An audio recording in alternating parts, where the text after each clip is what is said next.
सुप्रभात है प्यारे विद्यार्थियों। आज अपन पढ़ने जा रहे हैं मानव अधिवास के बारे में। और मानव अधिवास का नेक्स्ट जो अपने वीडियो है वो है अधिवास के प्रकार। मतलब क्या है, उत्पत्ति के आधार पर जो अधिवास है वो दो प्रकार के होते हैं। उत्पत्ति के आधार पर अधिवासों के प्रकार के बारे में पढ़ेंगे और वो दो प्रकार के होते हैं, अस्थायी अधिवास और दूसरा होता है स्थायी अधिवास। अस्थायी अधिवास का मतलब है कि कुछ दिनों के लिए अपन कुछ अधिवास बना करके रखें, इसके बाद में वही प्रक्रिया दूसरी जगह दोहराई जाए। मतलब स्थायित्व उनका नहीं रहे एक जगह। वो मौसम की परिवर्तितता मान लो आप है, या कोई व्यापार वाणिज्य का कार्य मान लो, पशुचारण का कार्य मान लो, ठीक है। उनके हिसाब से वो क्या है, एक स्थान से दूसरे स्थान पर स्थानांतरित होते हैं, जिनके कारण से अधिवास भी स्थानांतरित होते रहते हैं। इसके कारण से उसको नाम दिया अस्थायी अधिवास। क्या नाम दिया? अस्थायी अधिवास। जबकि दूसरे नंबर पर अगर देखें अपने तो वो है स्थायी अधिवास। जैसे अपने जो सभ्य जो जातियां हैं वो अपना स्थायी अधिवास बना करके रखती है। स्थायी तो होता उनका, और वो एक ही जगह मौसम की कठोरता है या अन्य जो चीजें हैं, संसाधनों की कमी है, उनकी वो पूर्ति करते हैं, समायोजन करते हैं, और वो एक ही जगह रह करके उनका मुकाबला करते हैं। तो वो है स्थायी अधिवास। कौन सा अधिवास होता है? स्थायी अधिवास। तो देखो इनके अंदर है, उत्पत्ति के आधार पर इनको दो भागों में बांटा गया।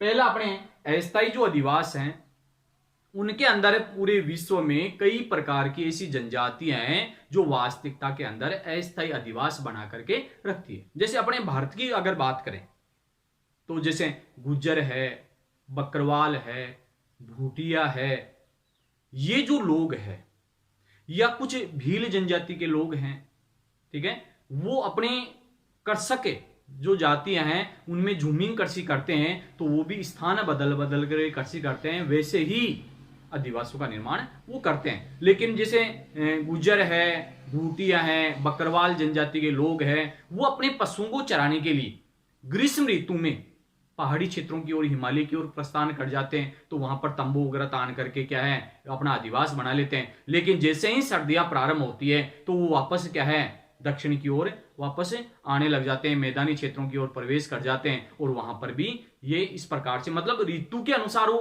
क्या है, स्थानांतरित करते हैं। तो वैसा ही अधिवास बनता है जिसका नाम है अस्थायी अधिवास। क्या नाम है? अस्थायी अधिवास। तो देखो इसके अंदर है अपने कि मानव आवासों की उत्पत्ति मूलतः अपने निवास के लिए होती है। उत्पत्ति किसके लिए होती है? निवास के लिए होती है। और इस आधार पर अधिवासों की उत्पत्ति को कितने भागों में बांट दिया? दो भागों में बांट दिया, जिनमें अस्थायी अधिवास है, दूसरा स्थायी अधिवास है। अस्थायी अधिवास और स्थायी अधिवास। अस्थायी अधिवास में देखें तो ऐसे अधिवास जो आवश्यकता अनुसार या मौसम के अनुसार बदलते रहते हैं। आवश्यकता के अनुसार या मौसम के अनुसार क्या है, बदलते रहते हैं, उन्हें अस्थायी अधिवास कहते हैं। क्या कहेंगे उसको?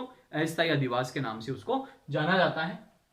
इस प्रकार के अधिवास शिकार है, मौसम की अनुकूलता है, पशुचारण है एवं सुरक्षा की दृष्टि से निर्मित किए जाते हैं। कि क्या क्या है इसके अंदर? शिकार करने के लिए वो क्या है, एक स्थान पर शिकार नहीं मिला, दूसरी जगह जाकर के वो रहने लग गए, वहां पर शिकार करने का कार्य किया उन्होंने। जैसे एस्किमो जनजाति के लोग। कौन सी जनजाति के लोग? एस्किमो जनजाति के जब लोग हैं, जब ग्रीष्म ऋतु आती है तो वो शिकार करने के लिए दूसरी जगह चले जाते हैं, और वहां पर तंबू वगैरह तान करके सील नामक मछली की खाल से बना होता है, और वहां पर अस्थायी अधिवास का निर्माण वो करते हैं। मौसम की अनुकूलता, मौसम में परिवर्तन के कारण से, जैसे गुज्जर है, बकरवाल है, भूटिया जनजाति के लोगों के बारे में मैंने बताया अभी आपको कि भारत में भी ऐसी जनजातियां हैं जो वास्तविकता के अंदर है, मौसम के अनुसार वो क्या है, अधिवास का कार्य करते हैं, मतलब स्थानांतरित होते रहते हैं। पशुचारण का कार्य वही चीज है इसके अंदर, और सुरक्षात्मक दृष्टि से भी क्या है, निर्मित किए जाते हैं। जैसे मान लो कहीं पर सामरिक दृष्टि से सुरक्षा नहीं है तो वो क्या करते हैं, कुछ समय के लिए वहां रह गए, और अगर समस्या आ जाती है तो वहां से वो उनको क्या है, स्थानांतरित करवाया जाता है, तो दूसरी जगह जाकर के रहने लग जाते हैं। जैसे राजस्थान की अगर बात करें तो जैसलमेर बाड़मेर का क्षेत्र है, उसके नजदीक जो भी बस्तियां बसी हुई है उनको क्या है, स्थानांतरित करना पड़ता है। जब भारत और पाकिस्तान का अगर समस्या आती है तो उस समय उनको स्थानांतरित करवाते हैं। तो वो क्या है, सुरक्षात्मक दृष्टि से भी क्या है, स्थानांतरण है। का कार्य करते हैं, वो विश्व में मिलने वाली जनजातियां प्राय इस प्रकार के अधिवासों का निर्माण करती है। विश्व की जो जनजातियां हैं जितनी भी, वो क्या है, अस्थायी अधिवासों का निर्माण करती है। ऐसे अधिवास मध्य एशिया के स्टेपी मैदान में, मध्य एशिया के स्टेपी मैदान में किर्गिज जनजाति द्वारा पशुओं को चराने के लिए, चारे की उपलब्धता के लिए अस्थायी अधिवास निर्मित किए जाते हैं। एस्किमो है, बद्दू है, रेड इंडियन है, वह बुशमैन भी अस्थायी आवास बनाते हैं। कौन कौन सी जनजातियां हैं ये? एस्किमो, बद्दू, रेड इंडियन और बुशमैन। जैसे कालाहारी मरुस्थल में साइबेरिया का जो क्षेत्र है, उस क्षेत्र में वो अस्थायी अधिवास बना करके रखते हैं।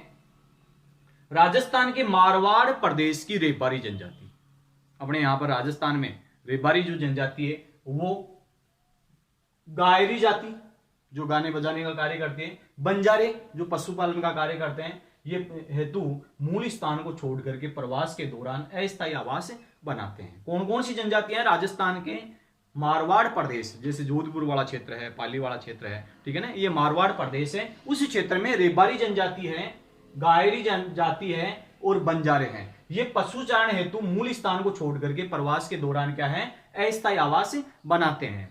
इनमें सामाजिक है, आर्थिक है और धार्मिक, सामाजिक, आर्थिक और धार्मिक कार्यों को पूरा करने के लिए भी अस्थायी अधिवासों का उपयोग होता है। किनका उपयोग होता है? अस्थायी अधिवासों का उपयोग होता है। किस किसके लिए? सामाजिक है, आर्थिक है और धार्मिक कारणों के कारण से भी ये अस्थायी अधिवासों का उपयोग करते हैं। इसके बाद में आपके आता है स्थायी अधिवास। कौन सा अधिवास आता है? स्थायी अधिवास। स्थायी अधिवास का मतलब एक ही जगह रह करके विभिन्न प्रकार के कार्यकलाप वो करें, तो उसको क्या कहेंगे? स्थायी अधिवास के नाम से जाना जाता है। किस नाम जानेंगे उसको? स्थायी अधिवास के नाम से। देखो इसके अंदर है, स्थायी अधिवास मानव विकास क्रम की देन है। मानव जैसे जैसे डेवलपमेंट करता गया, जैसे मान लो स्टार्टिंग में अपन ने चर्चा की थी भाई, पहले क्या है, वो जंगली मनुष्य था, आदि मानव जिसको कहते हैं, होमो सेपियंस प्रजाति का। इसके बाद में धीरे धीरे क्या है, उनको थोड़ा सा विकसित हुआ, वो विकास हुआ और उन्हीं के आधार पर क्या है, कृषि का कार्य करने लग गया, पशुपालन का कार्य करने लग गया। तब से वो स्थायी रूप से रहने की सोची उन्होंने, स्थायी रूप से, क्योंकि अन्न का भंडारण करना, पशुपालन करना, शिकार से क्या है, मतलब जंगली जानवरों से सुरक्षित रहने के लिए भी क्या है, इस प्रकार का उन्होंने कार्य किया। देखो इसमें स्थायी अधिवास में, स्थायी अधिवास मानव विकास क्रम की देन है। मानव विकास क्रम करता गया ना, उस प्रकार की उनकी देन है। जब से मानव समूह में रहने लगा तभी से स्थायी अधिवासों का विकास हुआ। मानव अधिवास मानव की सभ्यता और संस्कृति के प्रतीक है। स्थायी जो अधिवास है, ये मानव अधिवास मानव सभ्यता और संस्कृति के क्या है, प्रतीक बताए गए हैं।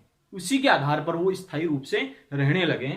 इसके बाद में मानव अधिवासों का निर्माण निम्न उद्देश्यों की पूर्ति के लिए किया जाता है। ऐसे बताया जाता है कि कई प्रकार की उनमें पूर्ति करते हैं, उसके हिसाब से क्या है ये बताया गया है। इसमें देखो, मानव अधिवासों का निर्माण निम्न उद्देश्यों की पूर्ति के लिए किया जाता है। इनमें पहला जो बताया गया आपके, भौतिक वातावरण की कठोरता को कम करने के लिए, भौतिक वातावरण की जो कठोरता है उनको कम करने के लिए वो स्थायी रूप से रहने लग गया। जैसे गर्मियां ज्यादा पड़ रही तो उससे बचने के लिए वो क्या है, कुछ छप्पर वगैरह बनाने लग गया, मकान स्थायी रूप से रहने लग गया। वर्षा है उससे बचने के लिए उन्होंने इस प्रकार का कार्य किया।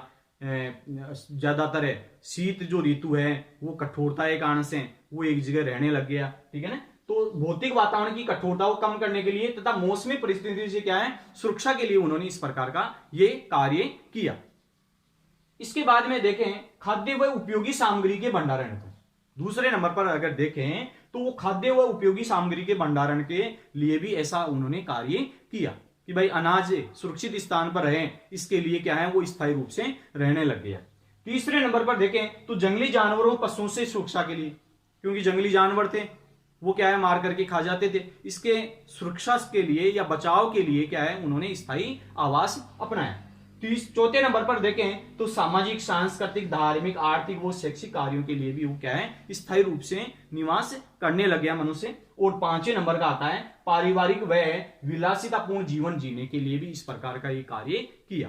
तो इस प्रकार से मतलब है अस्थायी अधिवास और स्थायी अधिवासों का निर्माण का कार्य किया गया, ठीक है ना।